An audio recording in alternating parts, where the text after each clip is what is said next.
Hi guys, welcome back to another video, or your first video, I don't know. Welcome if you're new here, welcome either way. So this video is going to be my fairly late now wrap up for September through November. I had a pretty bad reading sort of couple of months, not in terms of liking what I read, but just in terms of the volume over those months. So I thought I'd combine them, and yeah, I read some pretty good things, so let's just get into these. So, as with most of my wrap-ups, I'm going to be ordering these from the ones I like the least, right through to the ones I liked the most, with the exception of one, but I will get into that later. So, the first book in this stack, and the book I gave 3 stars, is The Curious Incident of the Dog in the Nighttime, the play version. I'm pretty sure I talked about this in my unhaul for these months, and I thought this was fine. I also thought the book that it's based on was fine, and I have the same complaints about this as I did about that. So I really hope that this play and the novel opened people's eyes to the experiences of being autistic in the world and leads people to then seek out books written by autistic authors and about other autistic experiences, because it is very clear that this author did very little to no research, and sort of other than like a very quick Google search in terms of the experiences of the character, and I don't think the author meant them to be representation that people take very seriously. And I hope that this opens the door in publishing for autistic authors to get their stories out to people. However, if you're looking for a good representation, I don't think this is it. However, if this has helped other people, then great. I thought this is rather dull. Yeah, I think it's dull. It's about a boy who, their next door neighbour's dog has been murdered, and he wants to get to the bottom of who murdered this dog, and is writing a play as the play is going on about his own life. And I'd still like to see this in person. I think that I would like to have a fully formed opinion of it, but this is leaving in my collection. I thought it was boring. The next book I have here is my first 4-star of the stack, and that is My Night with Reg by Kevin Elyot. I went to go see this play, and they were selling copies of it in the gift shop alongside being able to get a programme.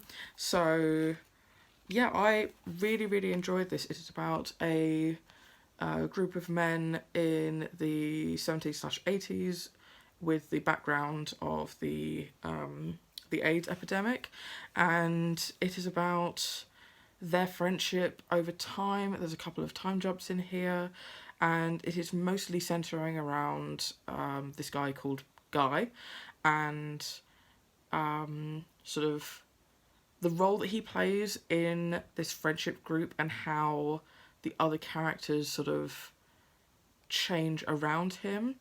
I really related to Guy as a main character in terms of the role that I can sometimes play in friendships, and I think that that is something I really not enjoyed, but I thought was really interesting.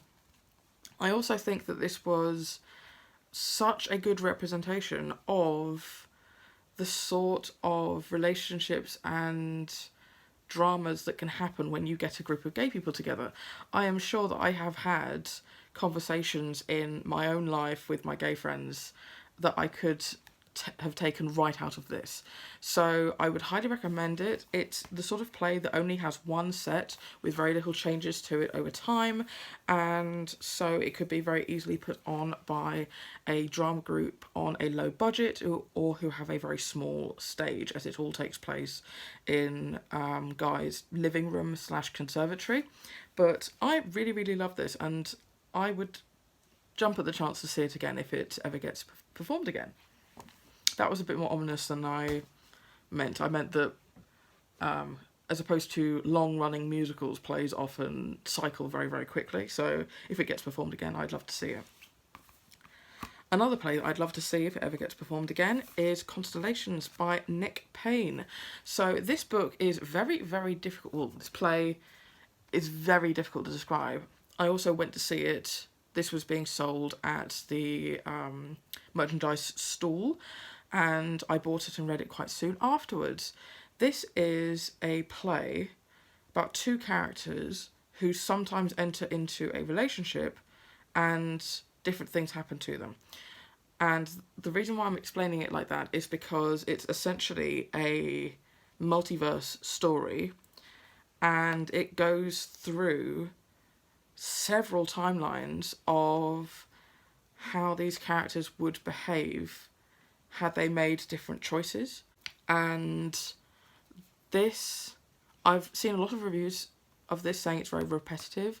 If you get very good actors doing this, I don't think it is, especially if you can distinguish between the timelines you are on, because there's nothing to suggest which timeline you are following. The way that I saw it, it was just like a kind of a boing noise, and sort of like the lights dimmed for a second to indicate that we'd switched timelines.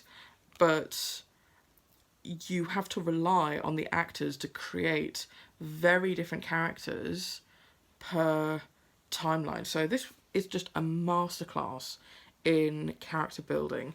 And also what I really appreciated is the fact that there were several pairs of actors over the run of this play, and because of the fact that there's not a lot in it to do with the actual gender of the characters, they had male and female couples, they had a male-male couple, they had people of colour, they had older people, younger people. They changed up everything about this to give the audience a different perspective, because it's not relevant, the gender or the age of the characters. And I love this. This is something that I was having a conversation in a podcast with a friend of mine, which I'll link the episode down below, about men and women playing the opposite roles, or the opposite gender roles in theatre.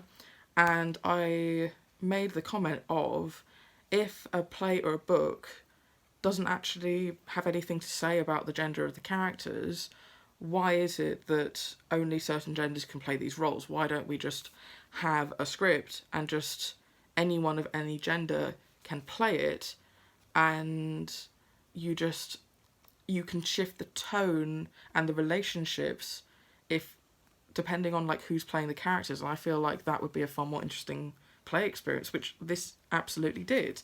So again, I'd love to see this again if it gets produced again. Is that my last 4-star? Yes, it is. So on to 5 stars. This is a very quick read. It's Simon's Cat Off to the Vet. It's another one of these collections of the Simon's Cat illustrations. And if you are a fan of Simon's Cat, you will enjoy this. I think it's delightful and lovely. The specific story that this centres around is the fact that Simon's cat is off to the vet. So, I mean, I'm going to continue to pick these up as long as they're getting produced, but this was great. So the first 5-star that I don't actually have a physical copy of, because I listened to the audiobook, is David Attenborough's Life Stories by David Attenborough. And I saw this in a charity shop and thought I'd pick it up. I would listen to David Attenborough tell me about the weather. I don't care. I love his voice. I love him. I love what he has done with his life and what he stands for. And this was just brilliant. It was just stories during his life, and I think he's a fascinating person. So if you like David Attenborough, this is not one that often gets like recommended or talked about. You often hear things about things associated with different series he's done, but if you're a fan of his, pick this up. It was great.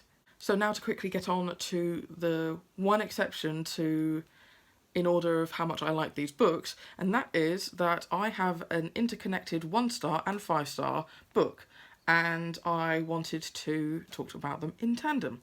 So I read/listened to My Dad Wrote a Porno, the first series, and I gave that 5 stars. But because I listened to that podcast series and read the book, I also technically read the book that that they're reading, which is Belinda Blinked, Volume 1, which I think is god-awful and gave 1 star. So, My Dad Wrote a Porno is about 3 friends, one of whom their dad wrote a porno, and it was terrible, and he got a few friends together and decided to read it as a group and commentate on it during a podcast. And I don't think any of them realised how big this podcast would get. I know they've gone on tour to theatres during the UK, and I think that they've pretty much solidified the fact that his dad is just going to continue pumping out these books because people get them to support the podcast, I guess. But yeah, I will continue to listen to the rest of the podcast because I thought it was very good. But yeah, the Belinda Blinked story is god awful. So 1 star.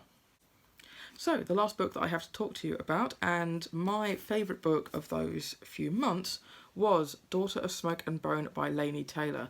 Now, this is the book that broke my reading slump. I was not picking up anything. I didn't really feel like reading for a while, and I thought, you know what, I'm just going to pick up something that is going to be some cheesy young adult, something like a paranormal romance where, just for nostalgia's sake, it will be easy reading, it will be bad, it will be stupid, and I decided to pick up this. Boy, was I wrong about it being stupid or bad or just nostalgic or just like fun, quick, easy read. One, it wasn't. It was a quick read. This is, I think, the epitome of what paranormal romance should have been in its heyday, and I think this is one of the only ones I can say confidently holds up. This book was fantastic.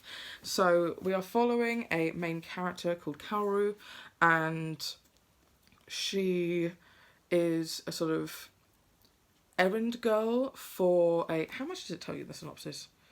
Oh yeah, so it does give it a little bit more than I thought. So she's sort of an errand girl for this sort of like monstrous being in Elsewhere.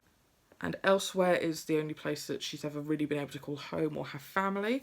And she half also lives in our world, and she's basically trying to live a normal life. And she often has to go collect or deliver teeth, which you don't really find out much about why, or she doesn't find out why until later on. And I feel like every trope that you get in these sorts of stories normally, you don't get in here, and I think it's absolutely fantastic. The best friend who isn't really a best friend. I loved Susanna so much. I think that she's funny and witty and caring, and like she sees what the main character is going through and is like, no, you are telling me what is happening to you right now. I want to be here for you. And, you know, she does kind of freak out a bit at the sort of magical stuff that's going on, but once she is given proof, she's like, right, this is how I'm going to support you. And her relation, she is not only there to serve the main character, she is also there to have her own life and her own interests and her own relationships, which I love. The main character isn't just this brunette girl who has no personality so that the reader can sort of insert themselves into this story. This girl is a badass. She has bright blue hair, she has tattoos, she doesn't stand for the shit that her ex is giving her. She gets attacked by quite literally an angel and holds her own without her weapons with her. And she is like emotionally really complex as a character, and I just loved her so much. I don't think this is going to be a main character that works for everyone because of how strong-willed she is, but I thought it was absolutely fantastic. The sort of background war element is not just a background for two characters to fall in love, it's a prominent part of the story. And this book is essentially commentary on cycles of violence causing more violence during wars between people, and it's about how it's the people who don't have anything to do with the higher ups and war who suffer the consequences of war, which was very, very prominent in here. You do have the trope of like two characters from opposite sides who come together and form a relationship, but these characters have done and continue to do terrible things to each other and to the other side in the war effort. And you don't have the characters just being like, oh, well, because it's you and because I'm in love with you, I'm not going to call this out and I'm not going to, like, have these difficult conversations with you, or that it doesn't affect how they feel for each other. It doesn't just, like, push that aside and being like, but we love each other, so happy ending, yay. And I really don't know where this story is going to go. I thought I would dive straight into and binge the rest of the series. I have started the next book, but I think with I'll have to go through that more when I've actually finished it. But it's a very different tone from this one, so it's taking a little bit longer. Something that I think this is really comparable to, but a million times better, is if you ever read the Fallen series by Lauren Kate. I did, and I loved it at the time, but looking back on it, I think I'd hate it. But if you, like, there are so many parallels that can be drawn between this and that series, but everything this did 100% better. So I would highly, highly recommend this. I loved it, and I'm so glad I invested in these beautiful, stunning new editions, because I think this is the first cover change that this book has had, because it's had many, many covers, that actually properly represents the content. But yeah, highly recommend, please read. So there you have it. Those are all the books I read between September and November. Soon I will have my December wrap up also, because it is now 2022. But anyway, thank you so much for watching. Please tell me a book you read recently, and I will see you in my next video. Bye!